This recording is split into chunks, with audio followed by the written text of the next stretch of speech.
কুসুমের কাছ থেকে এবার সিঁথির সিঁদুরের হিসেব চাইলো আয়ুষা। বন্ধুরা ভিডিওতে লাইক দিয়ে দেখতে থাকুন। যে মুহূর্তে কিনা গাঙ্গুলি হাউসের সমস্ত সত্য শুনে ছুটে আসে আয়ুষ, এবং সেখানে সঙ্গে সঙ্গে যখন কিনা কুসুমের ঘরে গিয়ে পৌঁছয়, এবং সেই মুহূর্তে যখন কিনা কুসুম আয়ুষের নামে সিঁথিতে সিঁদুর পড়তে থাকে, শাঁখাপলা পড়তে থাকে, নোয়া বাঁধানো পড়তে থাকে, ঠিক সেই মুহূর্তে আয়ুষ সেখানে গিয়ে কুসুমের হাত চেপে ধরে এবং বলতে থাকে যে কার নামে সিঁথিতে রোজ সিঁদুর পড়ছে সেটাকে আমি জানতে পারি কুসুম। ঠিক সেই মুহূর্তে কুসুম যখন ঘাবড়ে যায় এবং বলতে থাকে যে ছোট সাহেব আপনি এখানে কেন বলুন তো? আপনার কিছু প্রয়োজন থাকলে আপনি আমাকে ডেকে নিতে পারতেন, আমি সেখানে চলে যেতাম। ঠিক সেই মুহূর্তে আয়ুষ যখন বলতে থাকে যে যদি আমি তোমাকে ডেকে নিতাম তাহলে হয়তো বা আমি এই সমস্ত সত্যটা জানতে পারতাম না, যেটা কিনা এতগুলো দিন ধরে তুমি আমার কাছ থেকে আড়াল করে রেখেছো, এবং কেন তুমি এই সত্যটা আড়াল করে রেখেছো সেটাই তো আমি বুঝতে পারছি না। এবং আমি এখন জিজ্ঞেস করা মাত্রই তুমি এই গোটা বিষয়টা এড়িয়ে যাওয়ার চেষ্টা করবে, কিন্তু আজ তো তোমার কোনো চালাকি আর খাটবে না, কারণ আমি সমস্ত সত্য কিন্তু জেনে তবেই এখানে এসেছি, এবং তোমার আগের বারে বিয়েটা কেন ভেঙেছিল এবং কে ভেঙেছিল সেই সমস্ত সত্যটা আমার কাছে এবার পরিষ্কার হয়ে গিয়েছে।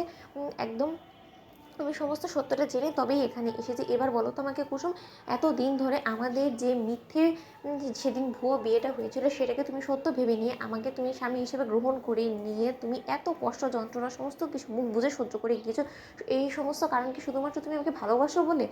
কি বলো? ঠিক সেই মুহূর্তে যখন কিনা কুসুম বলতে থাকে যে মা না না, ছোটো সাহেব আপনাকে কে বলেছে বলুন তো যে আমি সেই বিয়েটাকে সত্য বলে ভেবে নিয়েছি? আমি তো আপনাকে বলেই দিয়েছি, এবং যেখানে কিনা আমি নিজেও খুব ভালো করে জানি যে আপনি আমাকে বলেছেন যে ওই বিয়েটা সম্পূর্ণরূপে শুধুমাত্র একটা অ্যাডের জন্য ছিল, এর থেকে বেশি কোনো কিছু না। তাহলে সেই বিয়েটাকে আমি সত্য বলে কেন বা ভাবতে যাবো বলুন তো?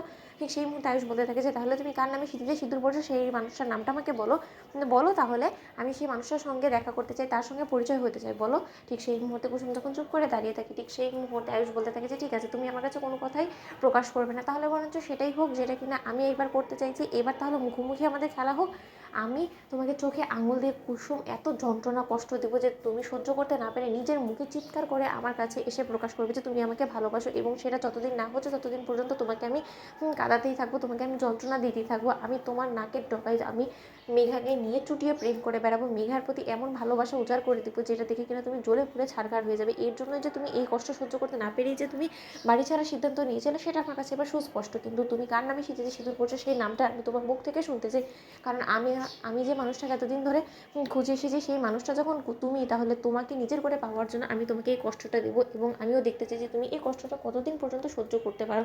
ঠিক সেই মুহূর্তে কুসুম বলতে থাকে যে ছোটো সাহেব এর পরবর্তী থেকে আপনি এই ঘরে আসার আগে একবার আমার অনুমতি নিয়ে ঢুকবেন, কারণ আপনি তো নিজেও খুব ভালো করে জানেন যে আর দুদিন বাদে আপনার সঙ্গে মেঘা ম্যাডামের বিয়ে হতে চলেছে, এবং এই অবস্থাতে আপনি যদি এরকম করে হুটহাট আমার ঘরে ঢুকে পড়েন, মেঘা ম্যাডামের চোখে যদি এটা পড়ে যায় তাহলে কিন্তু মেঘা ম্যাডাম এটা খারাপ দৃষ্টিতে দেখবে, এবং সেটা আমি কোনো মতেই চাই না যে আমাকে এবং আপনাকে নিয়ে লোকে আর চার পাঁচটা কুমন্তব্য করুক, কারণ এই সমস্ত কিছু শোনার পর আপনার আমার কারোরই মাথা ঠিক থাকবে না। তো বন্ধুরা লাইক কমেন্ট শেয়ার করে সাবস্ক্রাইব করতেও ভুলো না।